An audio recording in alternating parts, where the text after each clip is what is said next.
The Mannin Line with Andy Wint.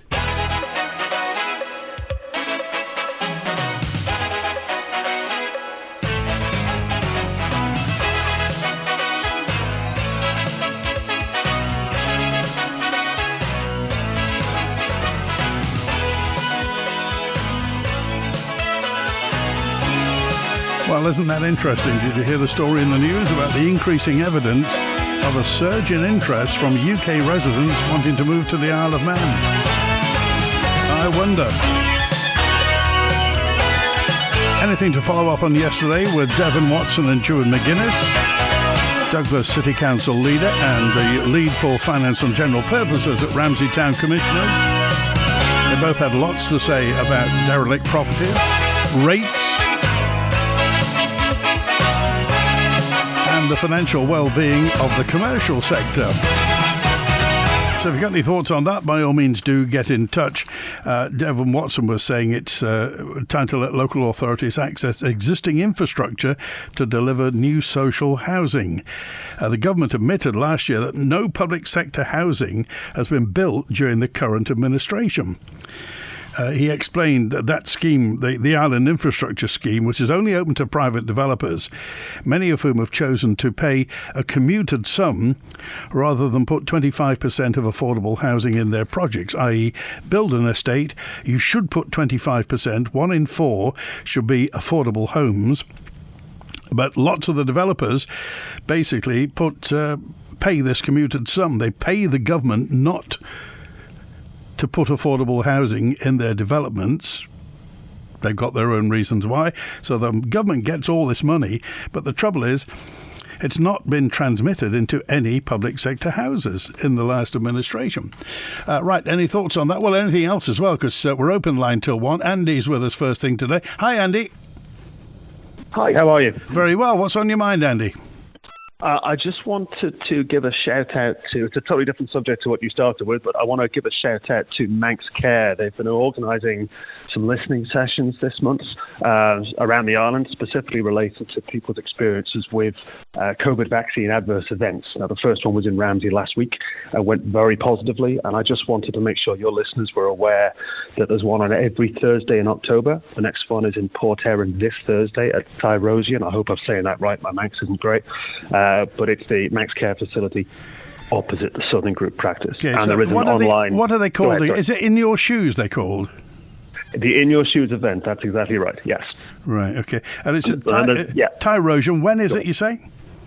The next one is this Thursday at 6:15. Okay. At Thie Rosien.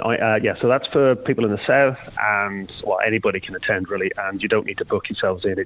It can be better if you do, but it's not necessary. People can just turn up.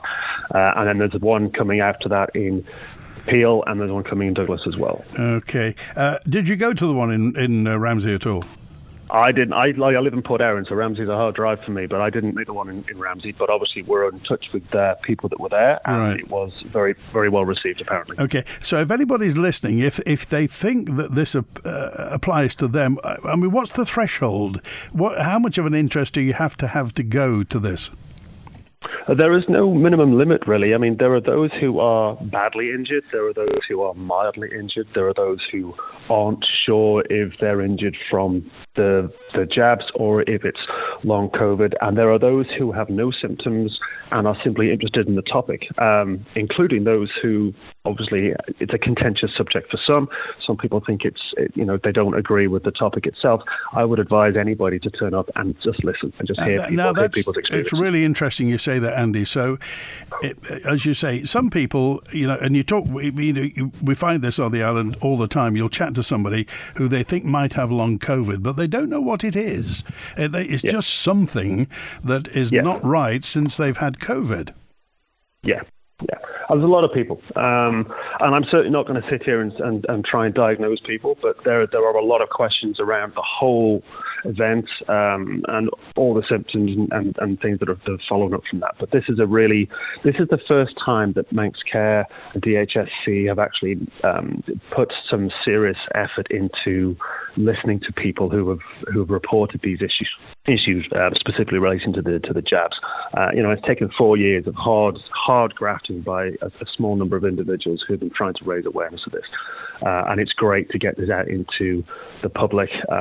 It's definitely a public health issue. And we'd like to obviously have people understand a bit more about how much of a public health issue it is. So it is. Just want to also call out, it is a little bit disappointing that Public Health have said that they won't be attending, but DHSC and Manx Care will be running it. But yeah, it's a great way to get people's voices heard. And I hope that people turn up and feel comfortable telling their experiences, because people need to really understand the impact and what's real and what isn't, and what's been going on. Okay, well, I appreciate that, Andy. So this Thursday, 6:15 p.m, Thie Rosien in Port Eyre. That's by the Four Roads there, isn't it, in Port Eyre? Yeah, it's literally right opposite the Southern Group practice. Okay, all right. Thanks for that. Good to hear from you. Appreciate it. You too. Thank you. All right, 12 minutes past 12 midday on Manx. We've been talking about the election. I mean, you'll hear a lot about the election. The countdown's begun to the next general election. A year to go. Well, a little less than a year. Candidates can now declare their intention to stand. True, you can. So if you're intending to stand, you must start recording all your campaign expenses. Did you know that? If you're going to stand, you have to record your campaign expenses, donations and relevant interests. That's everything from promotional materials to donations over £50. You also have to declare business directorships, trade union affiliations or professional memberships. Anonymous donations are banned, and if an anonymous donation is received, they need to be handed to the Chief Financial Officer and ultimately passed to the Manx Lottery Trust. So if you're looking to stand in Keys, you cannot receive an anonymous donation. You must be over 18, at least 18, be a British citizen, that is. Basically, that's a kind of technical thing. Manx citizens legally are British citizens, according to kind of diplomatic rules, or you have the right to remain on the Isle of Man and have ordinarily lived on the Isle of Man for at least 5 years in total. You have to be registered to vote and, of course, can't be legally disqualified from standing. To enter the process, if you look into this, you need to contact the Deputy Returning Officer in the constituency where you want to stand. Just so we're clear on that. There'll be more information as this comes on, and if you're thinking about it, well, all the best to you. I do hope it works out for you. And Betty's with us now. Hello, Betty. Hi. Just a couple of things, really. If the people coming over, the house prices might go up, mightn't they, on the island? Well, it's very rare that house prices go down on the Isle of Man, Betty. Well, I just had a thought. In the Channel Islands, I think, people who have lived on the island for years have a different price rate than people who just come over. Yeah.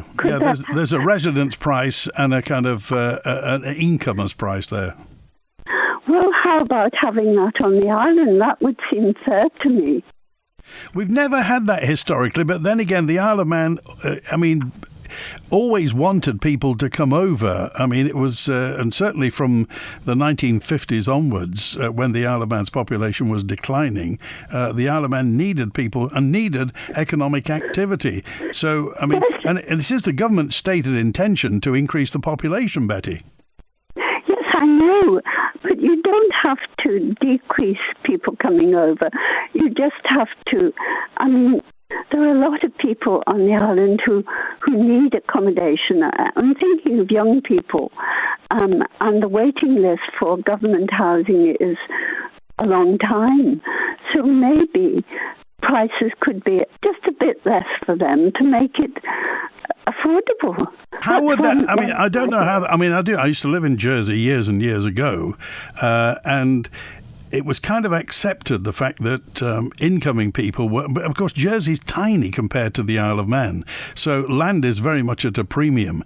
So I don't know, how would you feel... How do you think people would feel if, let's say, somebody who lived on the island got a house for, I don't know, 250,000, but for the same house, somebody coming from across had to pay 300,000. I mean, how would that sit with you?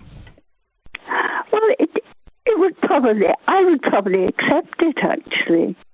I would, but not everybody would. I know, but it just seems an idea, a thought to make things easier for people on the island. That's all. Well, and certainly, I know in Jersey that's applicable to, obviously, to young people, because I mean it is the devil's a devil's own job getting a property in Jersey, as I say, purely because the place is tiny. You can sprint across it in an hour. Yes, well, I think maybe we should think about it as well to help young people. That's just one of my thoughts. Okay. My second thought, and this is just my thought, I haven't got anything to say that it's right or anything. I haven't got any evidence. But I just think these days everything is excused on mental health grounds. They say a person does something awful and it's because of their mental health. Could it just be that some people are essentially horrible and that's why they do horrible things? That's just my thought. Well, there's a theory that there's the same proportion of the population that will be, how can I put it? There's the same number or same proportion or same percentage of people who indulge in criminal acts as has ever been. It's like there may be more, you may see more on television about crime, but they reckon there's as much crime as ever happened before.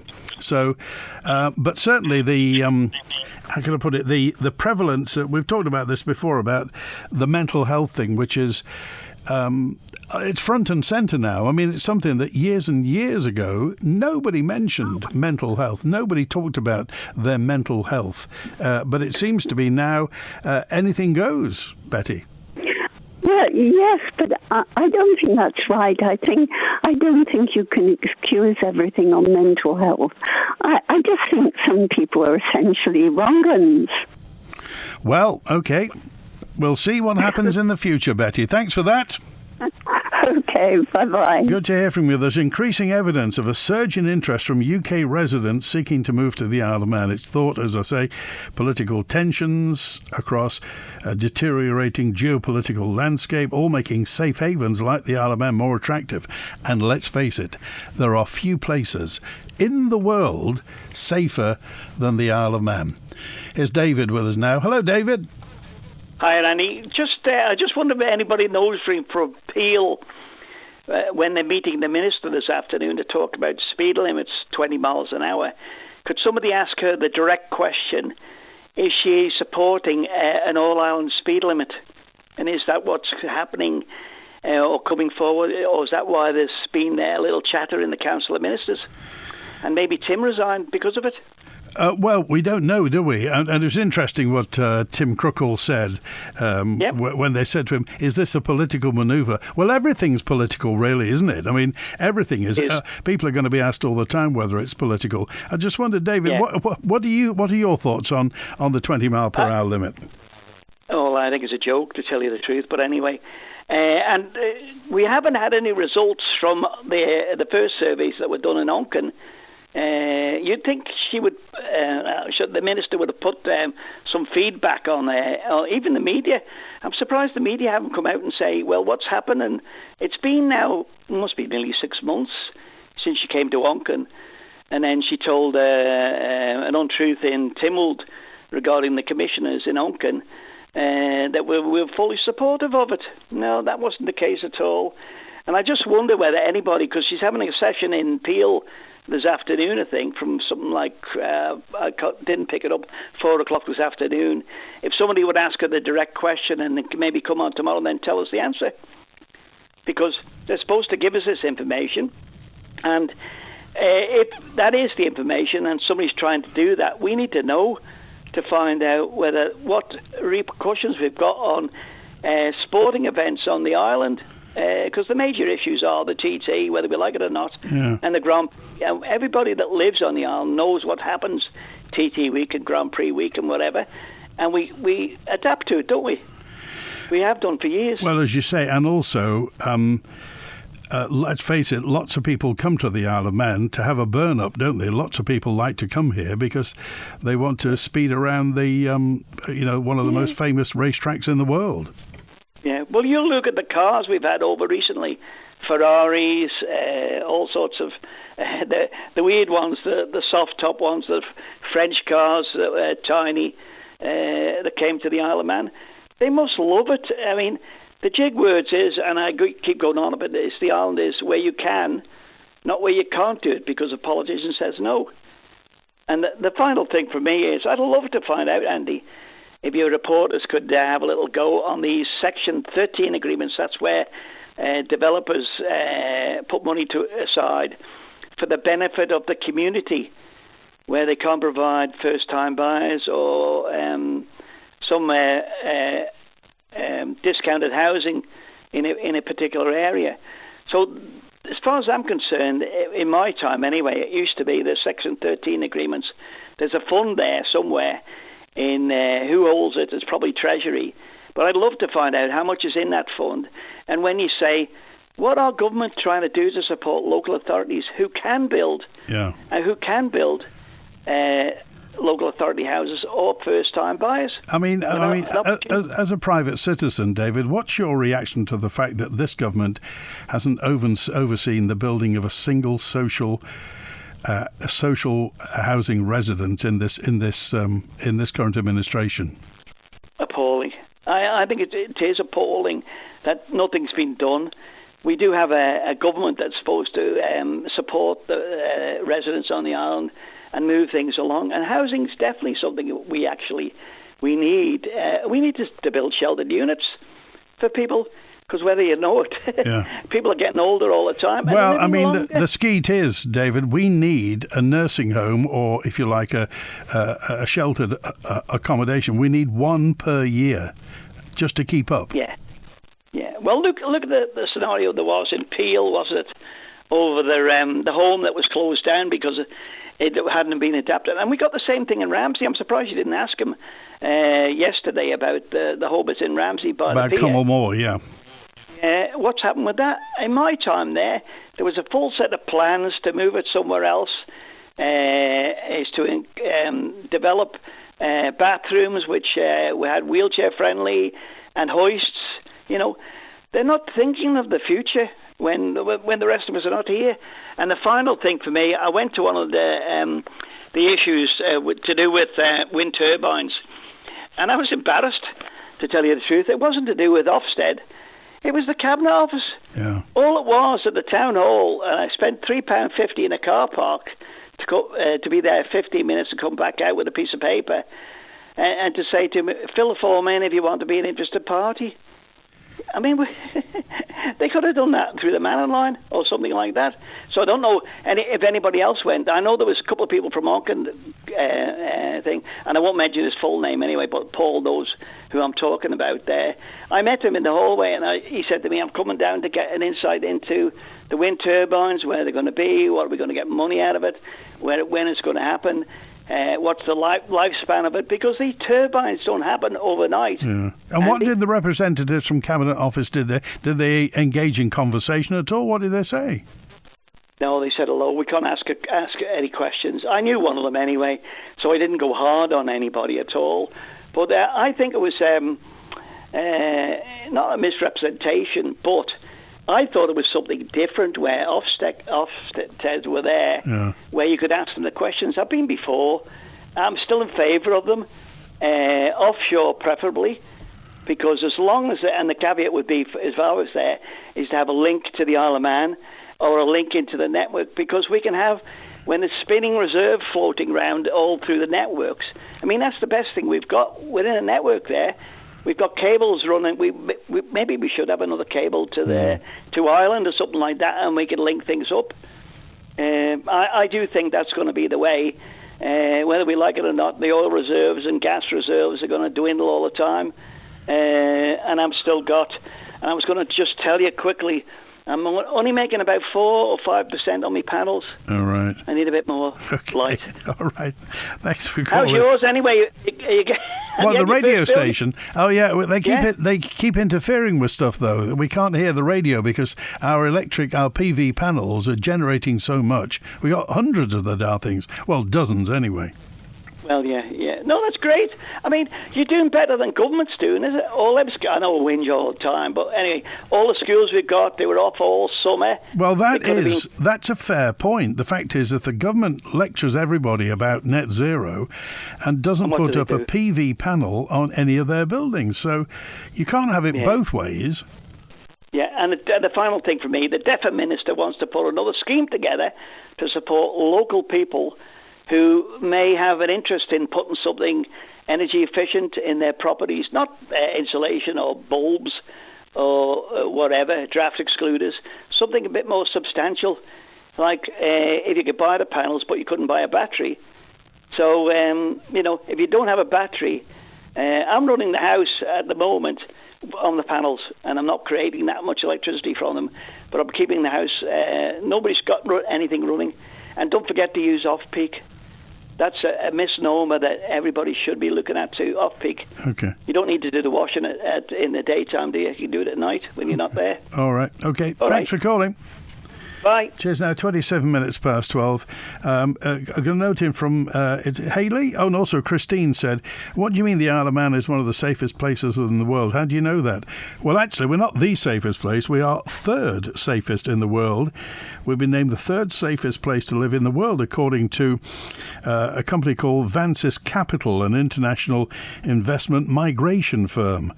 They do something called the Global Residence Index every year, and the index evaluates safety based on various factors: crime rate, political stability, natural disaster risks, and at the moment we're third behind Liechtenstein and Andorra at the moment. And I always heard there was a thing, it was a CIA list, and I don't know whether I'm now going to be on a CIA hit list, but the CIA had a list called risk of kidnap, i.e. the risk of being kidnapped for, prominent people and what have you, and millionaires and this, that and the other. And apparently, and again, I'm stand to be corrected, the Isle of Man was in the top 3 there. You are less at risk to be kidnapped in the Isle of Man than most places in the world. And for some, that doesn't apply to the vast majority of people who'd want to kidnap me. There wouldn't be much of a ransom. But there you are. We are a very safe place. Hence the fact there's been this surge of interest from UK residents wanting to come here. Julian's on now. Hello, Julian. Hi, Andy. How are you doing? Not at risk of kidnap. No, or risk of overheating those solar panels either, I would imagine. Okay. Just like to reiterate your previous caller, Andy, talking about the listening event at Thie Rosien on Thursday. Yeah. I noticed, actually, there's an FOI, an English one, from the MHRA.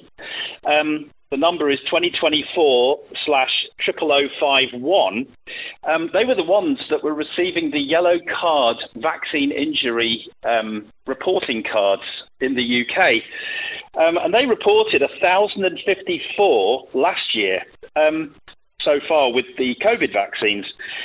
So if you look at historically, the swine flu vaccine back in 1976 was pulled when individuals were getting Guillain-Barré syndrome, which is a neurological disorder, at a rate of 1 in 100,000 people, and they decided that was too dangerous. If you take 1,054 yellow card reports on an Isle of Man population, that works out at 2,000 times the safety warning signal of the one in 1976, and almost the same for its successor, another swine flu vaccine in 2009 called Pandemrix, which was pulled at 6 per 100,000. So we've got a rate of 2,000 per 100,000 if you take the MHRA's own FOI. So I think they need to perk their ears up a bit at Manxcare and have a proper listen on Thursday. Sorry, where do you get those figures from, Julian, again? This is from the MHRA. They have an FOI available. That number, again, is 2024/00051. 00051. And this is that's a UK one, is it?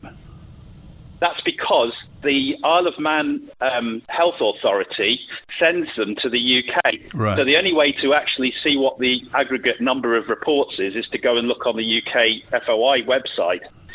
So at the moment, we're about 2,000 times the safety signal that was required to pull a vaccine in 1976. So will you be at Thie Rosien, Julian? Yeah, I think I'll pop down and have a listen and I like to see what's going on with that and to see how closely it is being listened to.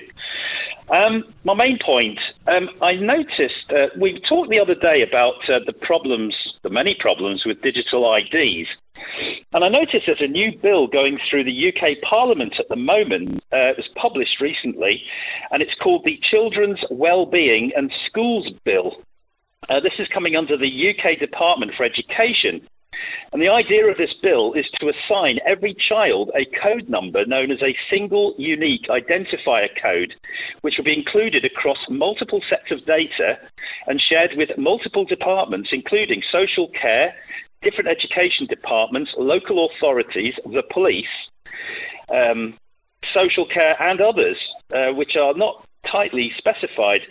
I'm just curious to know if our current Education Minister, Daphne Kane, is aware of this UK bill and its intention to start coding children's information on a shared central database available to pretty much anybody, really, that's got access. And I wonder if that will be something that will be coming over to the island where, it's kind of like digital ID, but being instilled into kids very, very early on in their life, which is a bit worrying from my perspective. And who will hold the data? Well, this is the thing. It's going to be on another centralised database. And this is the worry. If you start having children's, this is everything. So they're going to go right from all their vaccination status, education, what they've been taught, the whole thing to do with a child. I would imagine it would also be the address, details of the parents, the whole thing. And you just worry that when this, again, like the digital IDs being proposed in a centralised database, and you just look at stuff, you look at, say, the Equifax problem. There was in 2017, American Credit Company. They had really sensitive data. 148 million Americans. The whole lot was taken in a few seconds. Yeah. You've had the Horizon post office thing with a faulty software package, where people committed suicide because they were accused of being a dodgy postmaster or whatever. It also seems that with things like Marks and Spencer and Jaguar Land Rover, it just seems that somewhere there's a little oik in a black shirt who can, I'm just generalising obviously, who can hack into something. So who knows? Generalised central databases are going to be prey to hacking, aren't they? Well, you had the UK Co-op. They've had a few million customer records. Harrods had 500,000 customers' data hacked recently. Allianz Life in America had 1.1 million total data taken. Right. So, when you fill out insurance forms, there's someone out there with millions and millions of people's data they're clever people. They know how to get people and try and hold them over a barrel with this stuff. So. Okay. All right, Julian, good to hear from you. Thanks for being with us today. Thanks, Andy. Cheers. All right, 26 minutes past 1. We talked last week, didn't we, about the fact that the guy from KPMG was saying that to safeguard the public sector pension pot, it may be that people are going to have to retire over the age of 70. Scott, working outside in Onken, said, Andy, it's okay for office staff to retire, to carry on to retirement age past 70, but I'm working outside. I'm 50 years of age, and my body's ready for the knackers yard, said Scott. Thank you, Scott. That's putting it simply, isn't it? Here's Mark with us now. Hi, Mark. Hello, sir. Hello? Yes, you're live on the air, Mark. Go ahead. I was just listening to your previous caller going on about the yellow reporting slips. Yeah. And I think either he's being very disingenuous or he doesn't understand exactly what they're for. Because he was saying about with the swine flu, a very specific condition, and then saying, oh, but we filled in 2,000 times more yellow slips. The yellow slips are for anything that anyone wants to say. So, for example, I had a sniffle after I had an injection, would be a cause for a yellow slip. Right. So unless you know what the yellow slips that were put in on the island for COVID are actually about, to try to say that we've got 2,000 times as many proportionately as a particular very serious condition in the past is... So we just sent in a lot of yellow slips, really. Yeah, unless you know exactly what the slips were for, because he was quoting a very, I mean, I can't remember the name of the disease he mentioned. He mentioned a condition, Epstein-Barr. which is a very serious, a very serious condition. And obviously, if the COVID jab was killing. If it was about something, if those 2,000 slips were about 1,000 slips were about really serious things like that, then yes. But most of the other slips aren't. People just send them in, and they're if you have the COVID jab, they tell you, there's a 1 in 10 chance of this. It's like with all medication. Yeah. Most of the medication I'm on says there's a 1 in 10 chance of this. There's a 1 in 100 chance of this. And those minor things are fine. But he was comparing a very serious thing with less serious. Okay. Does that make sense? Yeah, no. It made sense in my head. Yeah, well, it's okay. Thanks for pointing that out. Will you be going to the COVID thing in Port Erin at all?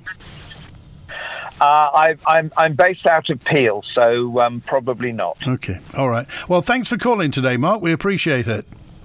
Okay, God bless you. All right, 22 minutes before 1. Wilf's on now. Hi, Wilf. Hi, Andy.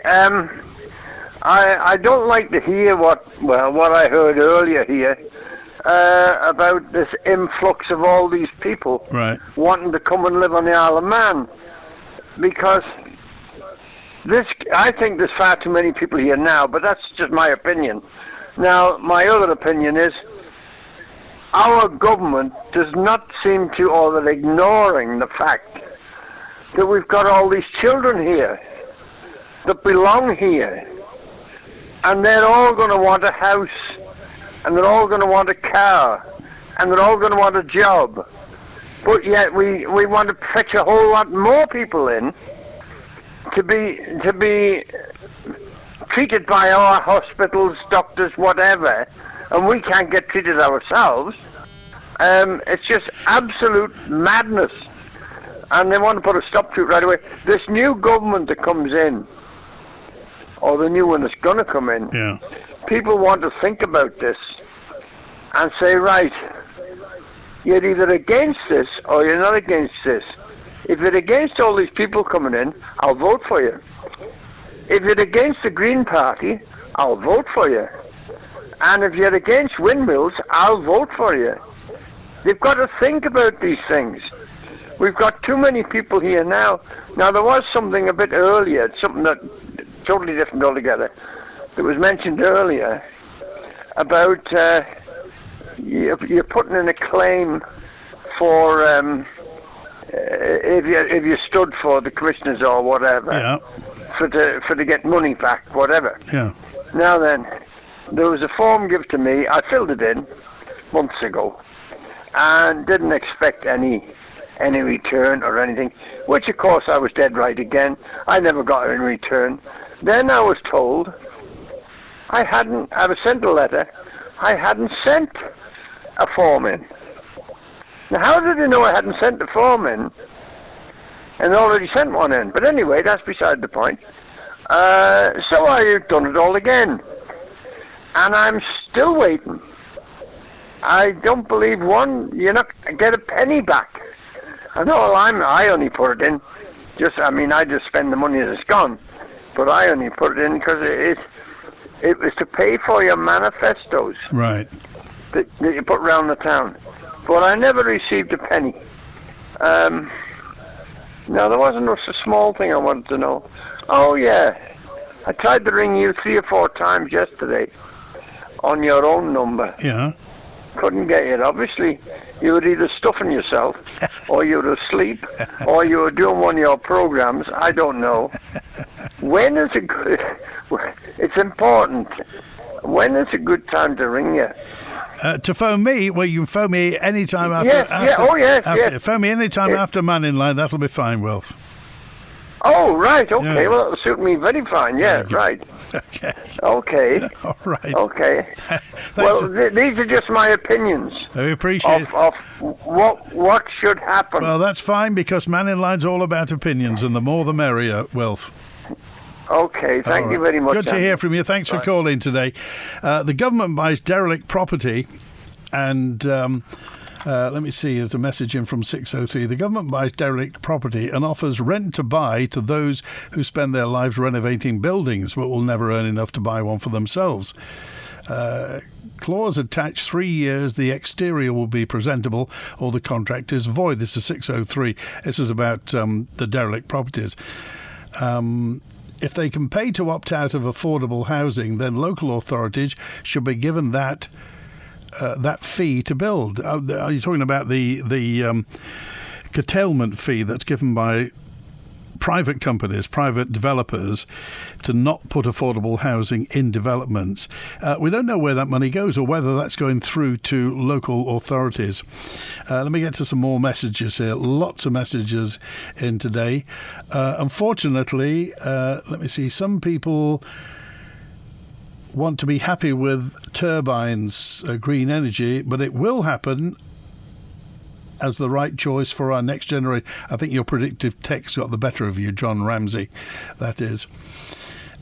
Yellow cards are not medically confirmed side effects. They're people's own assumptions mixed in with made-up data, says Andrew. That's another message in. And let me see the pile of messages I have here. This is health and safety regarding the Western Civic Community site has gone too far. The charges facing the public are excessive, says this correspondent. We don't have you. Oh, it's Michael. Thank you, Michael. Fridges being disposed of, £131. Washing machines, £40. The contractor raised charges these sites around $588 per tonne for electrical waste. I believe it's now higher. The reuse sheds have been closed since March of this year. This is the Western Civic Community site. The Health and Safety Executive and its rules are causing many items to be dumped into skips that can be reused or repaired, including children's toys. And under Health and Safety, if it contains even a 1.5 standard AA battery, it has to be destroyed. Fly tipping's another example, says Michael. People can't afford these charges, leaving items in sheds, gardens, or even cluttering their homes. No other jurisdiction charges anything except here on the Isle of Man. Health and Safety prevents people like me and others repairing items. The commissioners of Patrick and Peel talk but do nothing. MHKs ignore emails. DEFRA and the Minister will not respond. The Health and Safety Executive is running out of ideas, so are inflicting rules on the Isle of Man where it is not necessary. These are the charges of the Western Civic Community site. It's a problem that seems to go on and on. Back in just a few moments' time. We got some calls, we got some messages, and you on next. The Isle of Man Creamery, famous for the freshest Manx milk, dairy products, Noah Bakehouse treats and more, has now made ordering deliveries even easier. Simply download the Isle of Man Creamery Doorstep Direct app and you're ready to order. Reschedule deliveries, see your order history and request invoices. Treat your taste buds in a few taps. Get info and add to your order now at isleofmancreamery.com/delivery. Or visit your app store to download the app now. It's the perfect time to plant spring bulbs and winter pansies. And there's a wide range available at Ramsey Garden Centre. Plus a full range of garden essentials for indoor and out, including battery lights. Visit Ramsey Garden Centre. Open 7 days a week. Here's to the hard-working heating machines that have kept us cosy. Let's big up the boilers that keep our hot water flowing flawlessly. But now it's time to give your boiler some tender loving care with a service from Manx Petroleum. With affordable service plans for oil-fired boilers and tanks, you can spread the cost interest-free using our budget account. Make your boiler brilliant again. Visit mp.im for more information.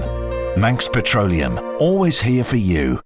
Invincible, the new single by Asta, is out now. Available on Amazon, Apple iTunes, Spotify, Deezer and YouTube. All download proceeds will be donated to children's mental health charities. Are you a small charity here on the Isle of Man? Are you looking for volunteers, hoping to raise awareness and chasing those crucial pounds and pennies to support your work? Well, Manx Radio can help. You could be our next 1 to 3 Charity of the Week. With daily on-air coverage, podcast and social media promotion, we can help support you and those you help. Just email the numbers 123@manxradio.com and listen out for the feature each weekday between 1 and 3 p.m. The Charity of the Week, brought to you by Kell Properties. The Mannin Line with Andy Wint. It's 14 minutes before 1. Shouldn't prospective MHKs have to declare if they're members of certain societies? What, the WI? Sounds like the candidates have to be open and honest. This is Francis is obsessed with the Freemasons. Never says it, but he's obsessed, or she is obsessed with the Freemasons. Don't know why. You're not a Freemason, are you, Francis? But I suppose if you were, you wouldn't tell me anyway. How many people in 1976 even knew about the yellow slip system for vaccines, let alone access the way to submit them? And to be honest, would have even bothered to submit a yellow vaccine slip. Move on to 2020 and everyone was advised and educated to submit anything and everything for the COVID vaccine. And they also have the internet access, which wasn't even a twinkle in anybody's eye in 1976. So really, context is everything. I agree with Wilf. So if any prospective MHKs in the Onken area are listening, you know what I'm looking for in your manifesto. That's Ian 817. There'll be a lot of chatting done next year, won't there, with candidates. Quote of the day. Says from Betty, some criminals are just wrong-uns. Mark the engineer says that. It's homespun, isn't it? It's look, we run all the databases. Where do we put them from? Says Si. I don't know, Si. Where would we put the databases? So where do you think? This is going to be microchips. Has been practiced on pets for many years, says Sue. Isle of Man safety. I hope things don't change, unlike many UK towns whose culture has changed over recent decades, says John. If we're so safe as a society, how come the police armed response unit is deployed at the drop of a hat? It seems that they're there for any public disturbance or even domestic disputes. They've even been sent out where there's been a suspected dangerous dog, or perhaps children being noisy. I think there's overkill in their deployment, says 475. That spoof video showing dozens of UK pensioners coming to the Isle of Man by boat may be turning into reality. Your contributor, this is D, thank you D. Your contributor Betty makes a very valid point about the issue of mental health labelling. There are so many people these days claiming their behaviours are due to poor mental health. I think it's shameful. I've known hundreds of mentally ill people who've never broken the law or been violent. There have been few who have come into contact with the law, but if they have, they've indeed been very ill.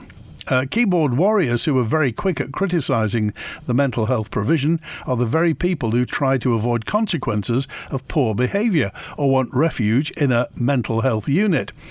These are the people who prevent very ill people getting beds when they need it. They're people who become so active online when their demands are refused. Betty is very right. Thank you, Dee, for that point. And Tim Crook will resign because of one or two reasons, says Rob. It shows how he's out of touch with his voters. 20 to 30 reasons will be more realistic. Well, we'll see, won't we? Tim Crookall says he didn't say he's not going to stand. He didn't say he's going to stand. He said he's going to make his mind up, and possibly at the last minute. It'll be interesting to know if UK workers or UK pensioners buying homes here. If pensioners are buying homes, we have real problems coming our way, says 313. I suppose it depends how healthy they are. Paul Chase is a mortgage advisor with Financial Options in Douglas. And he said that their company is experiencing a significant number of inquiries from UK buyers to come and live in the Isle of Man. That's right. Yep. Every week we're getting more and more inquiries through. I spoke to my colleagues before just to sort of take a straw poll, and I think we're each seeing at least one or two inquiries per week. So it is something that's increased significantly. What would you put it down to? I think it's the situation in the UK with the UK government and all the problems they're having over the sort of immigration and everything over there. I think it's the fact of the advancement of technology. Quite a few of the people that are looking to move here are actually sticking with their UK employer, but are actually going to remote work. So the fact that you can now work from your office in your home anywhere in the world, I think is helping people. So we've seen quite a few of that. Are you seeing this from all parts of the UK, or mainly from the traditional catchment regions, such as the Northwest? No, I think we're seeing it across the board. And there are people coming from further afield as well, but certainly the main focus seems to be people from the UK. And as I say, it's from the north down to the south, various different sort of areas across the UK, and then people seem to really want to come to the island. I suppose for many potential buyers, property prices here are still relatively cheap compared with many areas in the UK. That's correct. Yeah, absolutely. Certainly some of the major urban areas in the UK, the prices are quite a bit higher. So even though we think our property prices are quite high, certainly in comparison to some in the northwest, but yeah, they're seeing that is a reasonable opportunity to move here. And do you see the potential then for property prices to rise here due to this level of interest? I think so. We are hearing back from our clients that they are struggling to find properties, and we're now seeing that there are numbers of clients going after the same sort of properties. So inevitably that's going to lead to sort of price increases. So yeah, one to be watched. In terms of the types of buyers, are they mainly high net worth people, or is it more general than that? There seems, certainly over the last month or so, we seem to have had quite a lot of inquiries from high net worth individuals, because they're also looking to talk about pension relocation and investment relocation. But certainly it is across the board. Paul Chase talking about, more people from the UK basically inquiring about about moving to the Isle of Man. And certainly, you can guarantee now, housing is going to be right at the top of the political agenda for next year for the election. If more people come, we have to build more houses. We can't put everybody up in tents. People have to live somewhere. And then there are people on the Isle of Man who are desperate to get on the housing ladder, people who live here, people who have been born here, can't get on the housing ladder. So how do we do that? I saw Jason Morehouse putting leaflets in a door yesterday. He's getting in early, says 121. Well, he may just be familiarising himself. I think Jason's been around that new estate in Ballasalla, getting to know some of the new residents down there. He's still an MHK, current MHK. That doesn't mean he's standing for election next year. There are more than 57 dilapidated properties that are lived in Ramsey, and many more in Douglas and all over the Isle of Man. This is Rich. We didn't get this question in yesterday, but I want to put it out there. Have you written to all of them about doing something about the state of the properties lived in everywhere? Or should the entire matter be handed over to the DOI if nothing's being done? Not even a letter's been written to many of the people in these houses. Andrea sent a letter. We didn't get this one in time, Andrea. Why is street lighting poor around central Douglas? You need a torch when walking on Devonshire Road and other roads. The lights are ineffective. And Marco said, why do Douglas Council use plastic boxes to do recycling? They blow away in the wind. Also, with the young lads putting their hands in the boxes with all mixed products, there could be sharp cans, used needles and broken glass. Do they have big gloves? Well, if they're not using plastic boxes, what boxes should they use to not get blown away? As far as Williston's concerned, John and Sean, why are there so many empty houses? refurbished and not ones done in Williston. There's a big problem. One refurbished, one empty over 7 months. I don't think it's good enough from the corporation. It's the council. And lots of problems with the refurbished ones. So sort it out, they said. Next Monday, by the way, it was the Ramsey and Douglas representatives yesterday. Next Monday, I beg your pardon, next Tuesday, the 14th, we've got two political party leaders on Mannin Line. The leader of the Manx Labour Party, Joni Farragher MHK, is on, and the leader of Liberal Vannin, Laurie Hooper MHK. Joni Farragher's Douglas East, and Laurie Hooper, one of the Ramsey MHKs.